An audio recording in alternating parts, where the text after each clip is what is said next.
మధిరలో లంచం వ్యవహారంపై ఏసీబీ అధికారులు కీలక చర్య చేపట్టారు.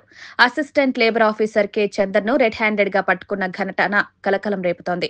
భవన కార్మికుడు మరణించడంతో అతని కుటుంబానికి లభించాల్సిన 1.3 లక్షల ఇన్సూరెన్స్ బిల్లును పాస్ చేయడానికి చందర్ 15,000 లంచం డిమాండ్ చేసినట్లు సమాచారం. మృతుడి భార్య నుంచి లంచం తీసుకునేందుకు చందర్ ఖమ్మం రోడ్డు వద్దకు రాగానే ఏసీబీ డీఎస్పీ వై రమేష్ సిబ్బందితో కలిసి చాకచక్యంగా వెంటాడి రోడ్డు మీదే అతన్ని పట్టుకున్నారు. డబ్బులు స్వీకరిస్తున్న సమయంలోనే ఉచ్చులో పడ్డంతో అతని అవకతవకలు బహిర్గతమయ్యాయి. ఇలాంటి వాళ్ళు చనిపోయిన వాళ్ళ గురించి ఒక స్కీమ్ ఉంది, న్యాచురల్ డెత్ బెనిఫిషరీ స్కీమ్ అని చెప్పేసి ఉంది. వీళ్ళకి ఫినరల్ సంబంధించి ప్రభుత్వం 1,30,000 రూపాయలు శాంక్షన్ చేస్తుంది. Natural death funeral beneficiary scheme అని, దీని కింద 1,30,000 రూపాయలు ప్రభుత్వం శాంక్షన్ చేస్తుంది. అటు దానికి సంబంధించి ఆ బాధితులు ఎవరైతే ఉన్నారో వాళ్ళ డెత్ సర్టిఫికేట్, వాళ్ళకి సంబంధించిన వివరాలన్నీ అసిస్టెంట్ లేబర్ ఆఫీసర్కి సబ్మిట్ చేస్తే అసిస్టెంట్ లేబర్ ఆఫీసర్ గారు నెక్స్ట్ అవి ఫార్వర్డ్ చేసి పై అధికారులు పంపిస్తారు శాంక్షన్ గురించి. ఈయన ఫార్వర్డ్ చేస్తే 1,30,000 రూపాయల బాధితులకు వస్తాయి. ఆ బాధితులు ఎవరైతే ఈయన వచ్చి కలిసిన తర్వాత ఈయన ఆ ఫార్వర్డ్ చేయడానికి 30,000 రూపాయలు డిమాండ్ చేశాడు ఫస్ట్ ఇనిషియల్గా. వాళ్ళకి డబ్బులు 30,000 రూపాయలు ఇవ్వడం ఇష్టం లేక ఏసీబీని అప్రోచ్ అయ్యారు. ఖమ్మం మన ఆఫీస్కి ఏసీబీని అప్రోచ్ అయ్యారు.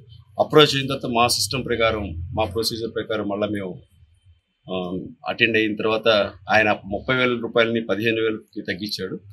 15,000 రూపాయలు ఈరోజు బాధితులు ఇస్తుండగా ఆయన రెడ్ హ్యాండ్గా పట్టుకున్నారు. ఆయన 2 చేతులు బోత్ హ్యాండ్స్ కలర్ టెస్ట్ కూడా చేయడం జరిగింది. లెఫ్ట్ హ్యాండ్, రైట్ హ్యాండ్ 2 కూడా పాజిటివ్ రిజల్ట్ వచ్చింది. అమౌంట్ను కూడా ఆయన బ్యాగులో పెట్టుకున్నాడు. బ్యాగ్ను కూడా మేము మళ్ళీ కాంటాక్ట్ పోర్షన్ తీసాం, అది కూడా కలర్ టెస్ట్ వచ్చింది.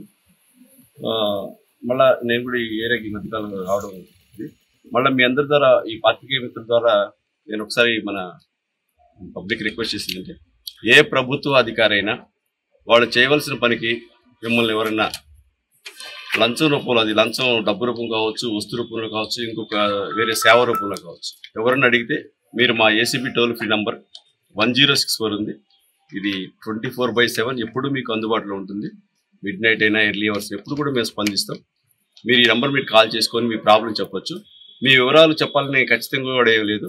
మీరు సబ్జెక్ట్ చెప్తే ఆ సబ్జెక్ట్ మీద మేము వర్కౌట్ చేస్తాం. అది మరొక చిన్న రిక్వెస్ట్ ఏంటంటే మీ అందరికి తెలియజేయడం, చాలామందికి ఏంటంటే ఏసీబీని అప్రోచ్ అయితే మనకి జరగాల్సిన పని ఏమైనా డిస్టర్బ్ అయిపోద్దేమో, మళ్ళీ అధికారిని వాళ్ళు పట్టుకుంటారు, తర్వాత మన పని అట్లా పెండింగ్ పడుతుందని ఒక ఫీలింగ్ ఉంది. ఇది నిజం కాదు. మీకు జరగాల్సిన పని కనుక చట్టబద్ధంగా జరగాల్సిన పని అయితే ఖచ్చితంగా ఏసీబీ మీకు తోడుంటుంది. ఇప్పుడు ఈ ఇష్యూలో కూడా ఎవరైతే బాధితులు ఉన్నారో వీటిని పట్టుకున్నంత మాత్రం అప్లికేషన్ ఆగేదే ఉండదు. ఖచ్చితంగా బాధితులతోటి ఏసీబీ తోడుంటుంది. ఆ పని కూడా ఇంకా త్వరగా అయ్యే విధంగా ప్రయత్నం చేస్తుంది.